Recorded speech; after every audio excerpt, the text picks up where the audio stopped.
자, 출산력 강의 근접 요인, 그러니까 출산력을 결정하는 요인들이 흔히들 사회 경제적인 요인에 의한 것이다.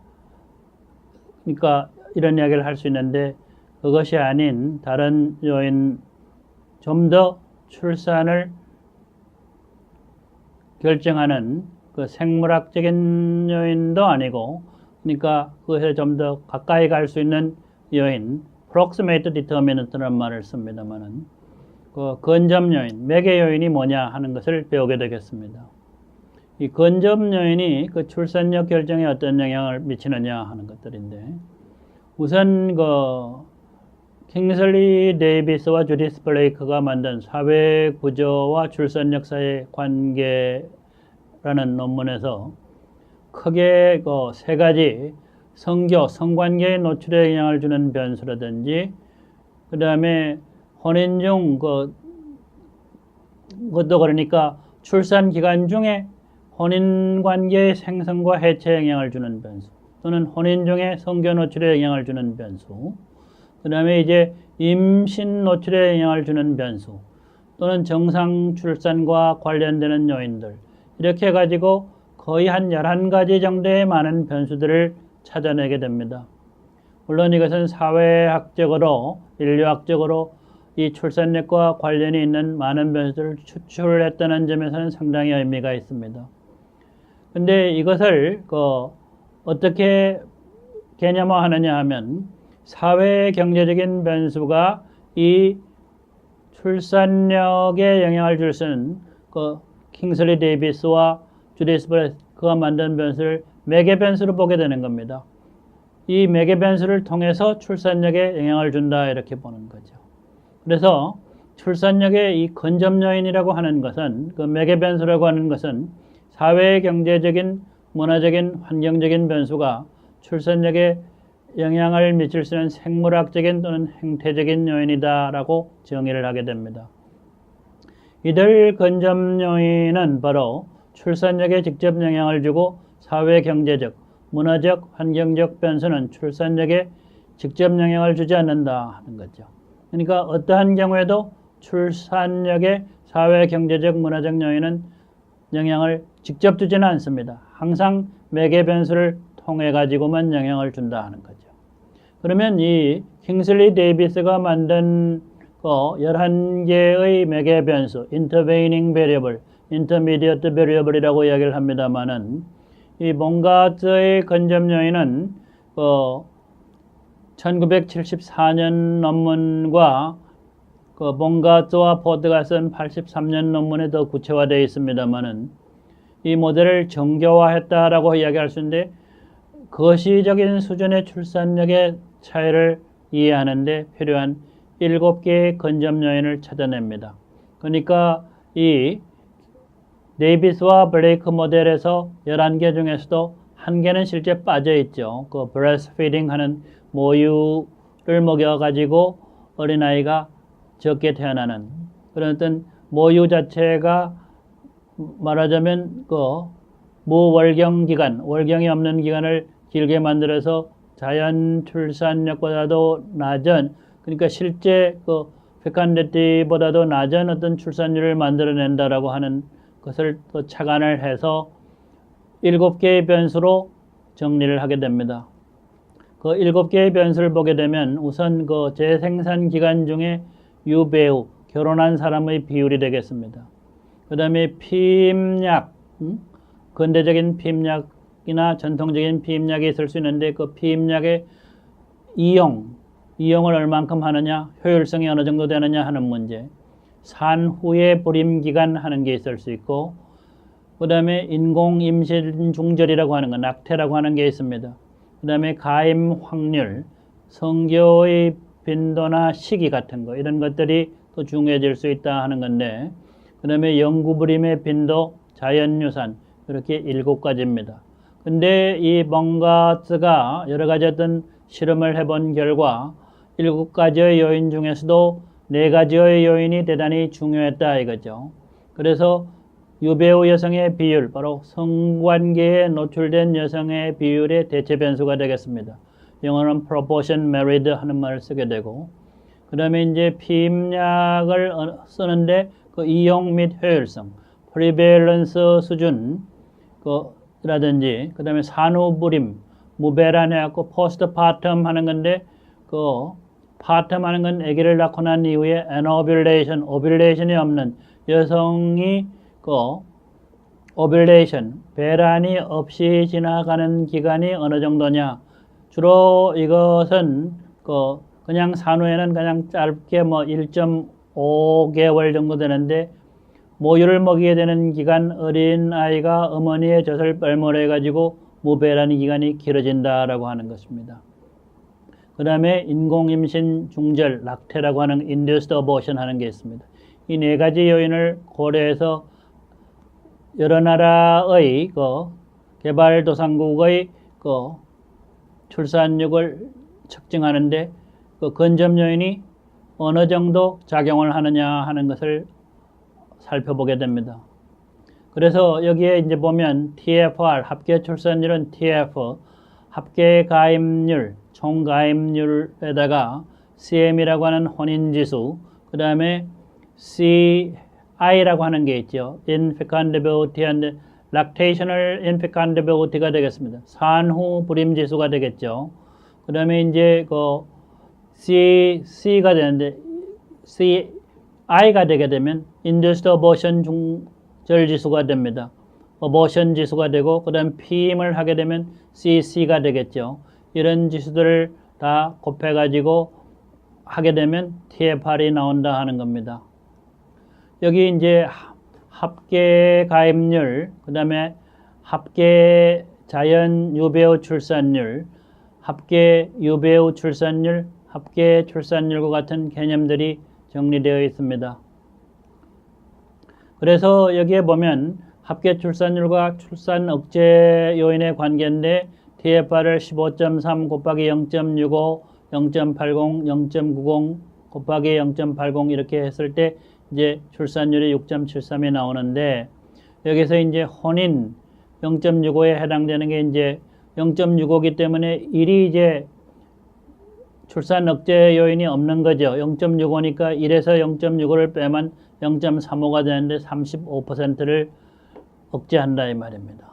혼인이. 산후불임은 0.80이니까 1에서 0.80을 빼게 되면 0.20이니까 20%.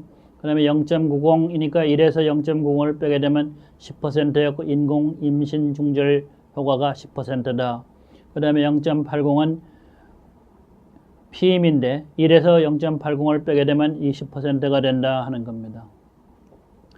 혼인지수 해가지고 여기에 MAGA 이렇게 되어 있습니다. M에는 연령대별 현재 유배우 상태인 여성들의 구성비가 나오게 되고, GA라고 하는 건 연령별 유배우 출산율이 나옵니다.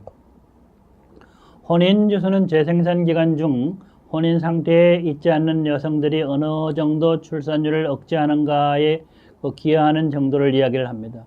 결혼을 하지 않으면 여성들이 출산을 하지 않겠죠. 이 지표는 보통 15세에서 49세 여성 중 유배우 상태의 비율을 이용해서 계산을 하게 됩니다. 전부 다 결혼을 하게 되면 CM은 1이 돼가지고 혼인지수, 즉 혼인 자체가 출산력을 억제하는 데는 아무런 효과가 없다는 겁니다.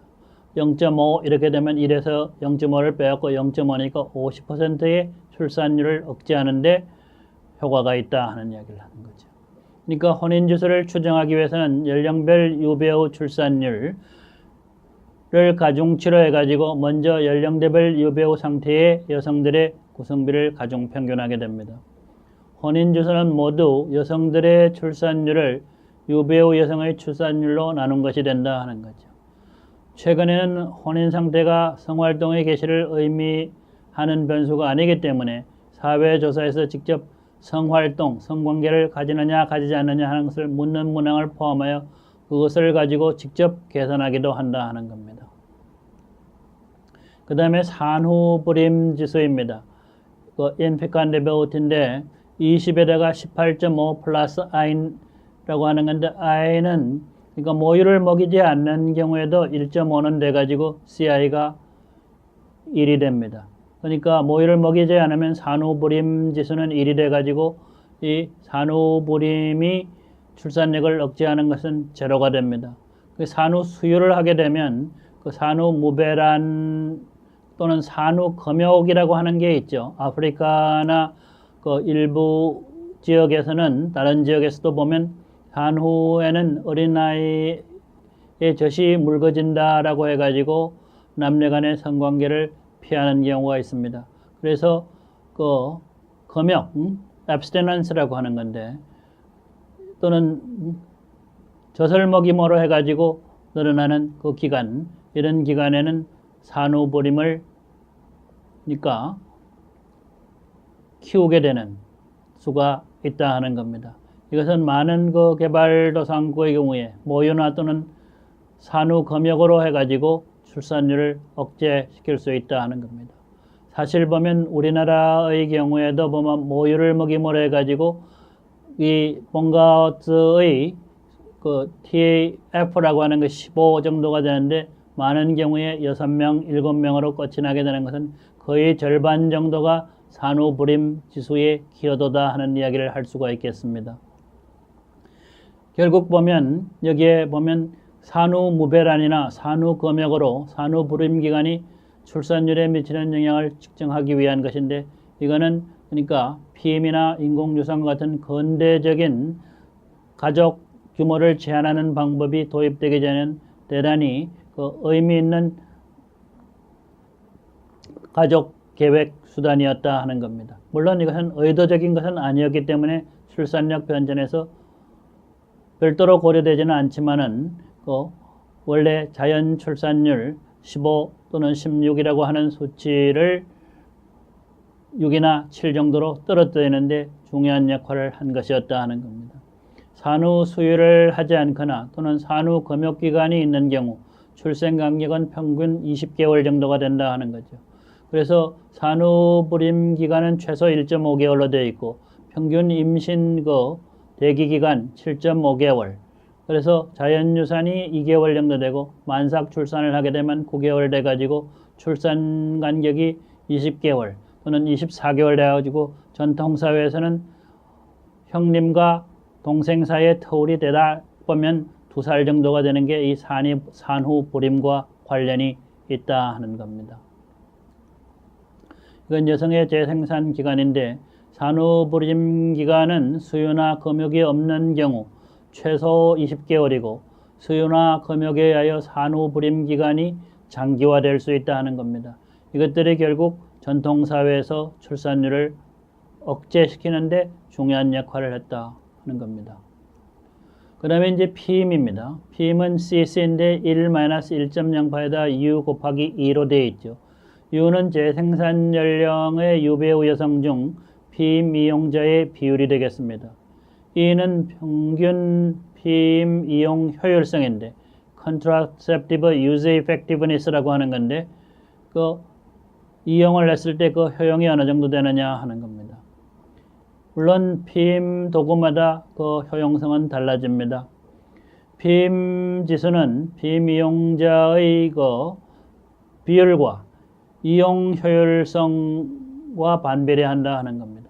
피임 이용률이 제로이거나 전혀 효용성이 없다면 CC는 1.0이 되었고 피임 지수가 자연 출산율을 억제하는 효과는 거의 제로가 되겠죠. 보정계수 1.08이라고 하는 것이 있는데 이건 처음에는 원래 1.18을 쓰다가 1.08로 고쳐진 겁니다. 그것을 도입하게 된 이유는 보면 부부가 불임이라는 사실을 알고 피임을 하지 않는다는 사실을 보정하기 위한 계수다 하는 겁니다.